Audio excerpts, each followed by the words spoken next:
Praba, thanks so much for joining us today. I was really happy to meet you the other day. We talked a little bit about your children's storybook line and how you use storytelling in general for curriculum. So, what can you tell us a little bit about your background, how you got involved in creating this kind of curriculum?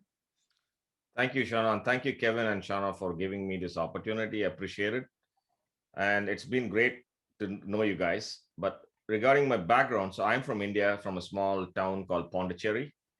And for viewers who want to locate Pondicherry precisely on the map, it has a storyline called Life of Pi. And that's a kind of a relational thing. It was shot in my home. The first 15 minutes of the movie was shot in my hometown. So growing Wow. up in India, I had dyslexia, but back then in India in the 1970s and 80s, nobody knew anything about. Even now, they don't have a lot of opinion about that. Very difficult to diagnose back in a developing country.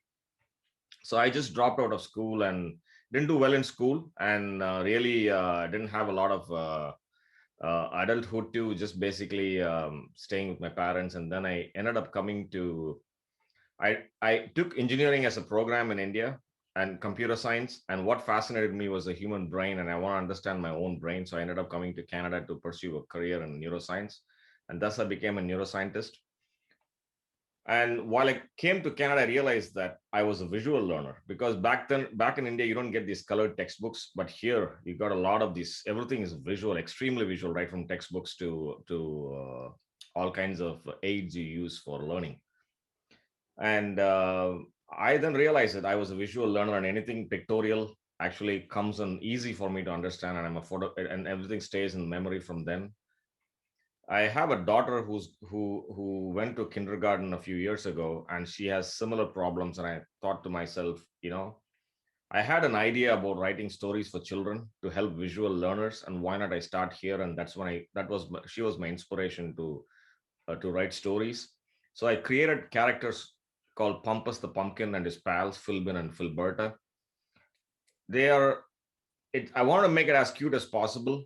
If Disney could lean on Mickey Mouse, so someone has to lean on some character to teach children visually. And that's how I created these characters and started writing stories.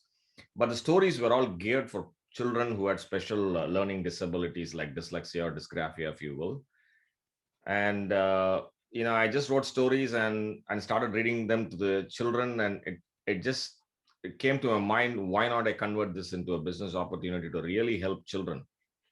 And that's how I ended up in this space. And since then I've been building kits, DIY kits associated with the stories, and digital interactives, and now I'm taking computer coding to the next step.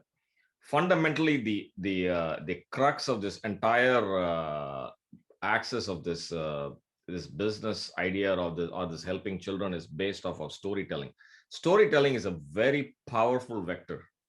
Mhm. Children love stories. I mean, humans love stories. If you really look in our lives, what memories we have and it stays is of storylines. Some story from here and there actually stays. They stay longer in memory. So I chose that platform, made it visual, less words, more visuals. And learning are three kinds. There are three kinds of learners. There are visual, kinesthetic, and auditory. So I want to take each story and provide those three modalities, so that when the brain is plastic in the first 10 years of a child's life, you can actually, it goes through spurts of growth. And a child might be interested in the visual aspects of watching a story. Another child might be very interested in looking at kinesthetic aspect, and I want to do an experiential component. Another child might have a combination of two. So it's a sort of a personalized learning, but giving them the choices for them to choose and make, and empowering them to make the choices to make education a more fun and inspiring path forward. I was noticing that on your website, the kits I think are particularly engaging for students, and it really kind of relates a little bit with our idea of the importance of hands-on education. We talk about, like experiential learning, but too often we don't really actually get the experiences associated with that. So, tell us a little bit. Is your storytelling company, is that the Boon-dah one? Is that, or is it connected in some way? Can you tell us where that name comes about and what it means? Yeah, that's a great question, Shauna. So Boon-dah, it's a completely new word. I thought, what, if I wanted to basically invent a word which sticks to a child's mind when he or she thinks about an invention, or like, just like the eureka moment Archimedes had. What can a child have for in her his or her life? Like, I have an idea for, say, for example, a nutcracker or something, or basically a new kind of a mitt for the oven. So I've come up with that moment of your discovery or an invention. That's the Boon-dah moment. And so Boon-dah is a word that's incorporated in each of the story. Every time when Pumpus and his friends have an idea, they say, Boon-dah, I have an idea. Let's solve this problem using, a science concept or a STEM concept. So that was the idea behind it. Excellent. I know that and glancing at your material, I know that you have some photovoltaics. It looks like you have motors or generators and wiring. How are you planning on incorporating the coding into your future storylines? That's a great question, Kevin. So the way I look at it is, so each story has a problem. So Pumpus and his pals have to solve the problem using a STEM concept. For example, they go on a treehouse adventure. Pumpus, being a smart guy, brings the flashlights and forgets the battery. So he uses what's called a dynamo. It's nothing but a DC motor, which is connected to a water wheel in a flowing stream. It generates electricity. The water wheel actually rotates through mechanical energy conversion into an electrical energy using the DC motor, or the dynamo, if you will. Back in the days growing in India, I had a bicycle, and behind the bicycle there's a small bottle-shaped thing which sticks to the tubing of the bike. And when you cycle, that's essentially a motor or a dynamo that generates electricity for the light in the forward. And there's a very good story for children's book called The Boy Who Harnessed the Wind. It's a true story in Africa. They even made a movie. It's fascinating to see the dynamo revive in that entire movie. It's a fascinating story. So you then take that, and then he makes electricity for his treehouse. Now, for the coding aspect, is, again, Pumpus is going to teach how can he turn a light on and off using a microcontroller called Microbit, which was launched by the BBC, the British Broadcasting Corporation. It's aimed for elementary school children to teach coding. It's taken off. It's selling like popcorn in the US. It's a completely new coding system. It uses Scratch like coding or blocks coding. It's amazing. You can build night lamps, and the coding interface is actually very just like colloquial English, how you and I speak. It's all blocks programming. Behind the back end of the program is Python, and children can learn when they go to the middle school as they advance in learning coding. But the idea is to keep the storyline tied to every aspect, so that there is a purpose behind learning. So learning with intent is very powerful than without intent. If you just teach coding by itself or teach STEM by itself, it's boring. It just phase out. It doesn't work for me. So if you provide an intent through storytelling, then you have captured them, and it's a real world problem. I want to help Pumpus, and the kids go crazy from there. Yeah, that's outstanding. So your characters have real world problems. Then you use real science, technology, engineering, math to solve them. So you're sneaking in education on an entertaining. It's really edutainment, right? It's exactly entertaining and educating. It was like too what we were talking about when we met over the weekend. Just in general, when they're little, oftentimes that identity of who they're going to be is still being formed. And if they don't have access at home to seeing themselves as an engineer or seeing themselves as a coder or something like that, it's really incumbent, I think, upon the educational system and teachers. I know that puts a lot on what we already have on our plate, but to really help students to be able to see themselves in different kinds of careers. And I think that your stories and your kits really do that. They get to feel their hands on the equipment, they're doing it, and they can say, oh, this might be something feasible for me as a career. Sure. And I have a follow-up question. So what made you decide on a pumpkin and his two friends? Tell us about these three main characters, but how did you end up with a pumpkin? My grandfather was a farmer back in India, and I'm very close to Mother Nature. I'm very tied to the soil. One of the things which is very important to me is playing with soil, because that, as a neuroscientist, what you have inside your gut is called the microbiome. A lot, when you disrupt the microbiome, you get all kinds of problems, right, from eczema to neurodegeneration like Parkinson's. And the reason, and to live in close synergy with Mother Nature is very important. And pumpkins were very attractive to me when I moved to North America because of Halloween. And I got, that's one of those big vegetables. It brought joy, and children loved it. And the most important thing, it was growing above ground, and it was very, you can actually visually see it, and it seems Right. to be always attached to nature. So I took that character and I wanted to create a character out of pumpkin, and then I tied it with technology. So Filberta is a pink robot, which basically represents technology.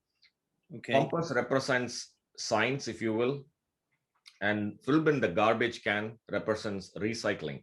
So it's like the trifecta or the triad of life, if you will. Technology, earth, and recycling. It's a circular loop, if you will. That's really interesting. Yeah. Now, just curious, when you grew up in India, are pumpkins prevalent, or are they commonly grown in your hometown? Yes, they are. They are prevalent. They're commonly grown, but not like these pumpkin patches you see wild. It's another vegetable. Right. Well, and see, I think here in our culture, we undervalue the pumpkin. I mean, we use it at Halloween, and that seems to be its claim to fame, as you said. But in reality, in many of the squash families, it is the nutrient but we don't think about pumpkins on our plate as opposed to the way we might do that in other countries. I think that's great. When it comes to, you were talking about your daughter a little bit and maybe some struggles that she has, and certainly what you may have had, and your experiences with working with teachers or being here in the state of Florida in education, what are we doing wrong? We're certainly not really increasing when it comes to, advancing on our skills. Is it because we are not telling a storyline? We're just treating like content as a text? And then my follow-up question is, how do we fix it? Yeah. Yeah, that's a big question, Kevin and Chana. So I think that's a very important question to ask. And first off, I should first appreciate what teachers do for children. I mean, I think they are the true heroes in the system. One teacher handling the entire class, teaching in different context in the elementary school. It's very challenging. I think the problem is twofold, actually. Right now, what STEM is viewed, it's viewed in a very different context, in a sense that you study force, gravity, and things like that, motion, force, gravity, and the basics of physics, or some growing in biology. But it doesn't have any contextual attachment, if you will. You just read it. Okay, I want to understand how motors work, or I want to see why we float in space, what is gravity, and things like that. It doesn't have a contextual thing, and they're not emotionally attached to it.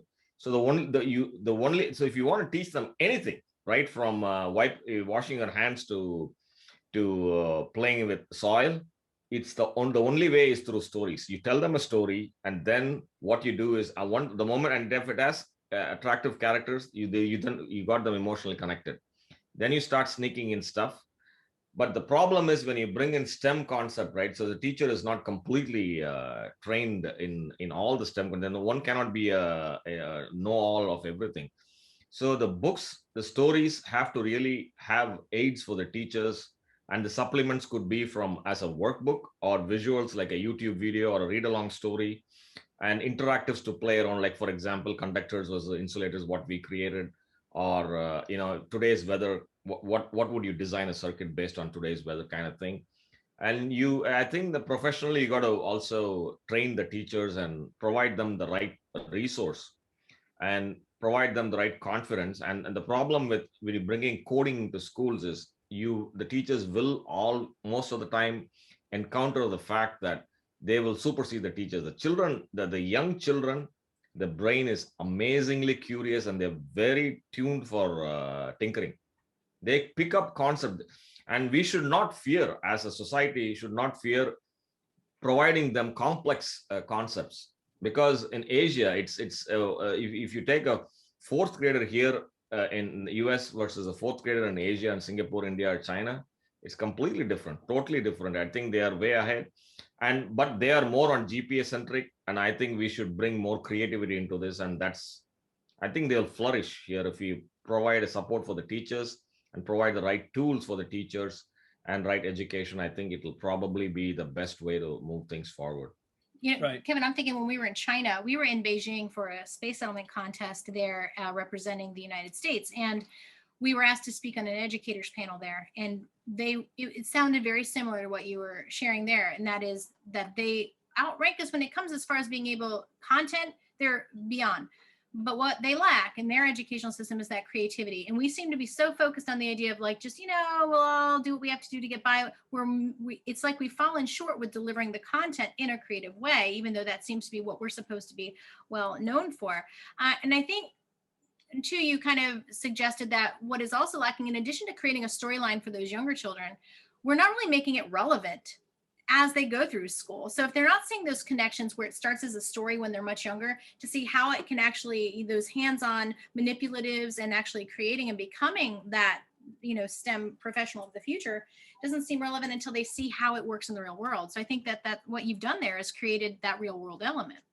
Right. And I just want to circle back to some things that you've said. I like the idea that you have a small team out there. Your content is a small team solving problems, real world problems to them. Yeah. I feel like that's a great way that we should model that with our students. No, you mean as characters are right. Your characters are a small team solving problems. Yep. And that's the real world we live in. You've got to be able to be a good team player. You've got to be able to communicate.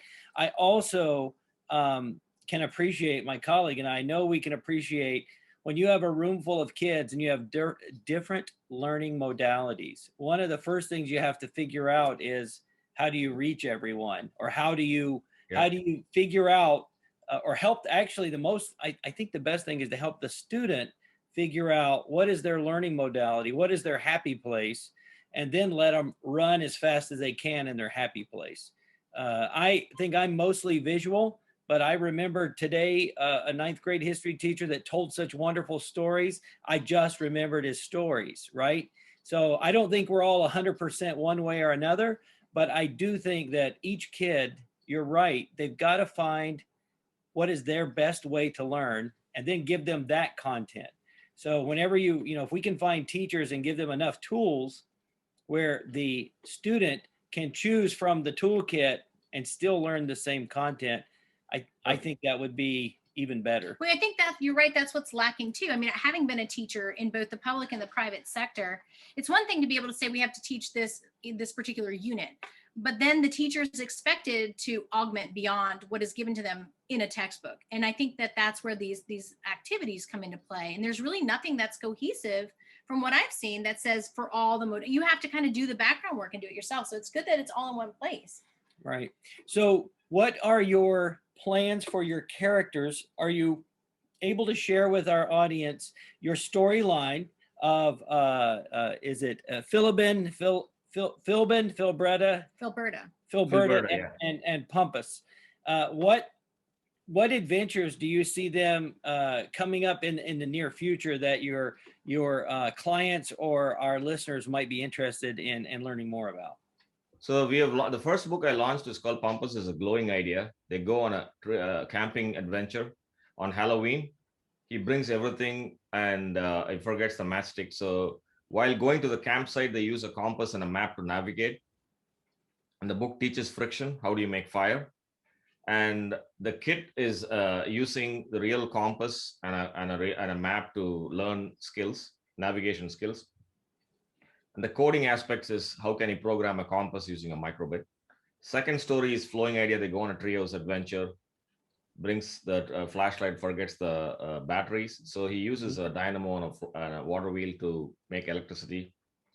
The coding is we're working on a coding program so that you can actually utilize a solar panel to charge a battery that can run a lamp for the treehouse. The third one is on a growing idea. So they go for a gardening adventure and they realize that the water is trickling. So he invents a trickler sprinkler. It's essentially drip irrigation. And the coding I just finished completing is an automated trickler sprinkler. using okay. microbit. And the next four stories are filtering idea using a floating garden to clean up a pond to help save fish. Pulling idea to rescue a mommy and a baby turtle using a pulley, a simple machine. And then the third one is peaking idea. They use a periscope to rescue a bat in the cave during the caving adventure. And the fourth one, talking to you, Kevin and Shauna, we came up with the ballooning idea.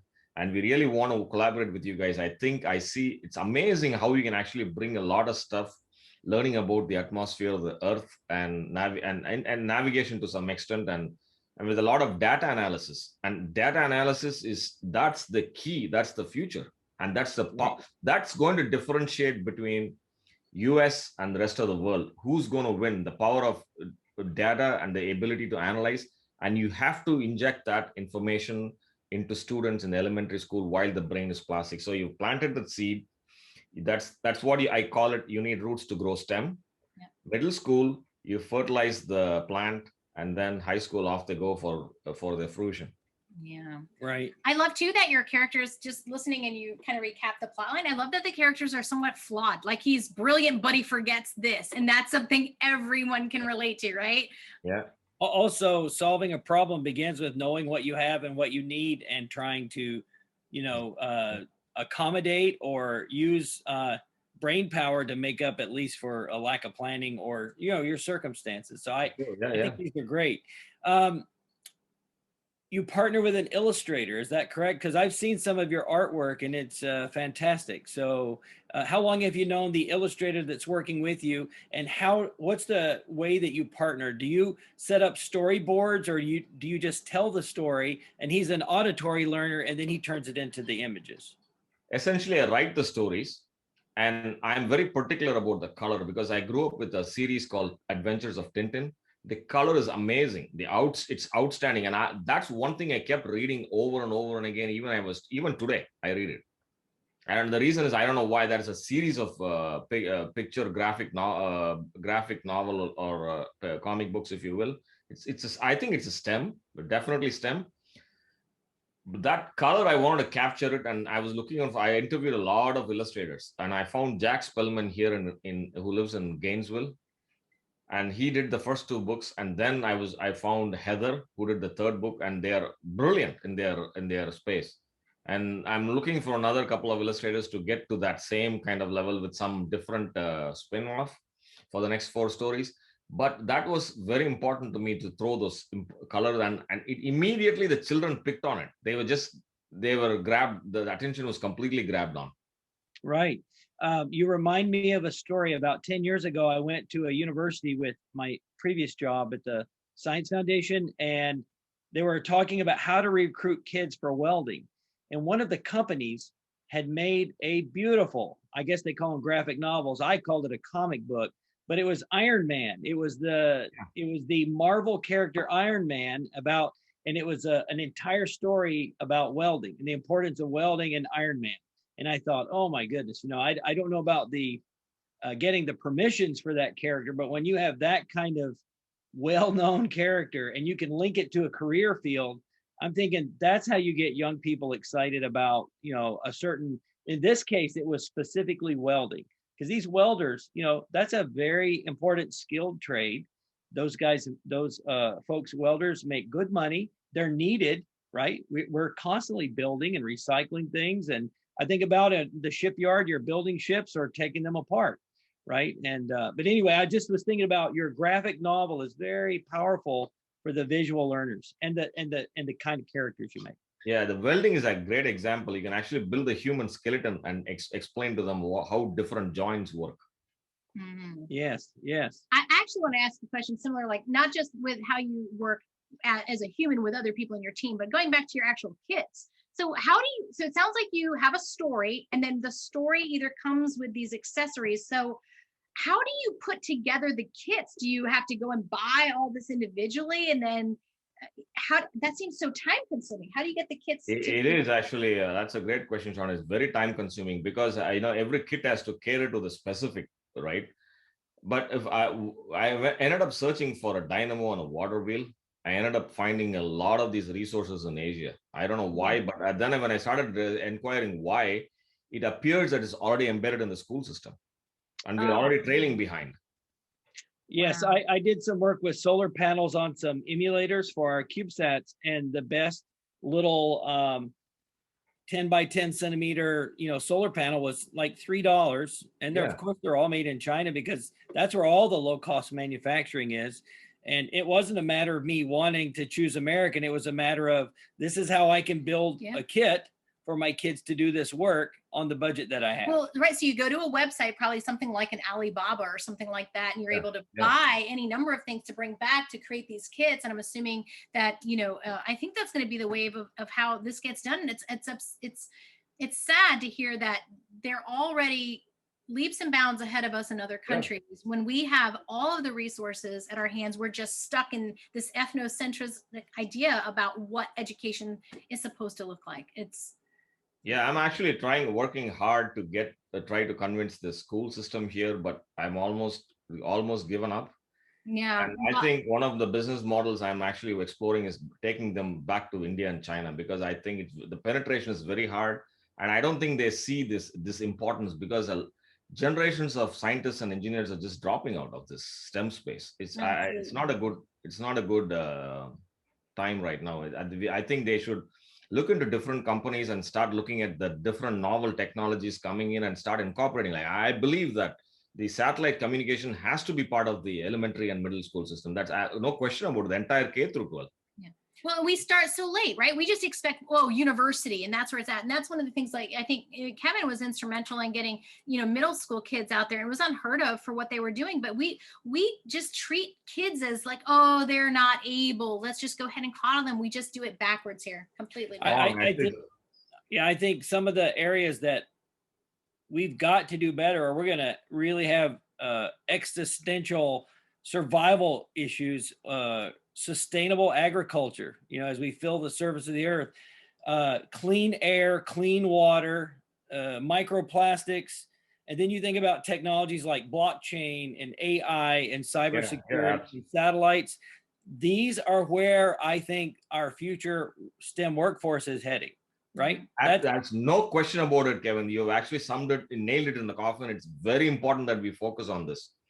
And I think, with any meteorological studies or like this kind of satellite, you get data. Data is powerful. Then what do you do with the data? Can you build a tool which can predict the tomorrow's weather? Or can you build a smart home using a dynamo and a water wheel and a windmill and a solar panel combined together?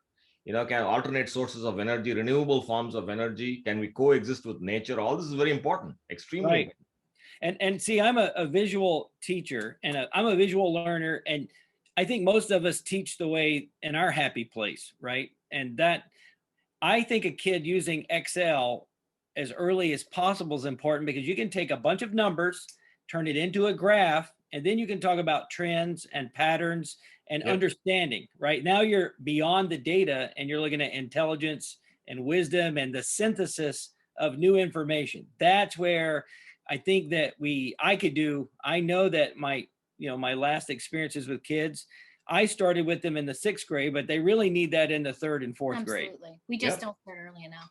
Because the brain, sorry, Shana. No, go. No. You go. The brain is extremely plastic in the first 10 years of the life, right? Imagine how a child learns a language. You don't teach grammar. You don't give a textbook to learn. They just pick it up like that. The brain is tuned for it. And they pick it up so fast. And that's why in our adulthood, when the brain is set to some extent, it's slightly plastic, you find it very difficult to learn a new language. So that's why it has to start very early on to plant that seed, and you got to get them. And we have to stop treating children and fearing children. Oh, they might not. It's a complex.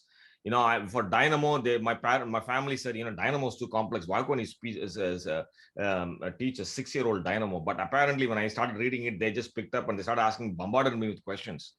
Right. That was proof. See, I think one of the beautiful secrets of the universe is the fact that magnetism and electricity are intricately related and different sides of the same coin. And when you talk about when kids get that moment and their eyes light up and they get it, it's when you talk about what do you get when you spin a magnetic field or a tiny magnetic charge, or what do you get when you spin a tiny electric charge, and that the whole idea of electromagnetism, I think, is powerful, because Yeah. that's where almost all of our technology is derived from today. Yeah. As we get ready to kind of come to our conclusion, where can any teacher listeners or parents even who are interested in getting their hands on your material, where can they go? And I'll certainly link it in the description. I have a website and it's called www.boon-dah. It's B as in Bob, OON as in Nancy, hyphen, D as in David, H as in Hawaii.com. And and my email is praba at boon-dah.com. And anybody can email me and I respond to them immediately. And it's not about a business, it's about helping children. I think people like you, I think we all can work together as a tour de force to help build a better future for America and American kids. Yeah, I'm thinking that I would have liked to have seen you at an FETC concert, a conference in Orlando in January's pre-COVID. It used to be called Florida, but now I think it's called Future Education Technology Conference. And getting you in, I think we need to see you at some NSTA conferences and get you in front of a big group of educators. Yes. Yeah, the flag. You're a member of the. There are several ways we can reach out, and after we're done filming here, I've got another idea for you as well. But we're going to connect you with some. We're going to connect you with some organizations as well, and well, we just want to thank you for your time. I guess the last question we normally ask is, you have your daughter, you have children, and you spoke about that. What advice could you offer to our students who may be a little bit older than your children are or were, and to help them as they consider maybe a STEM career or try to translate what they love into what they could do when they're adults? That's a great question, Kevin. My advice to children in general is to first off have perseverance, patience, and things will fall in place, and understand oneself and know what he or she might probably be leaning on. Read, and if you can't read, watch visual videos and play around with stuff. Things will fall in place, and just never give up. And believe in yourself. That's very important. Believe in yourself. Every human being born on this planet is talented and has got some talent, and we have to help these children get into that arena and figure out what those talents are. Absolutely. You can't stop a kid when you've enabled their dreams and they're motivated. Man, there's nothing better. Absolutely. That's hands down. Yep. Yeah. Well, we want to thank you for taking some time to speak with us today. We will we'd like to come back and meet with you again a few months down the road, and we'll do a follow-up, and hopefully we'll have some more good news to share with our audience. Thank you so much, Kevin and Shauna. I truly appreciate this opportunity. Well, thank you very much.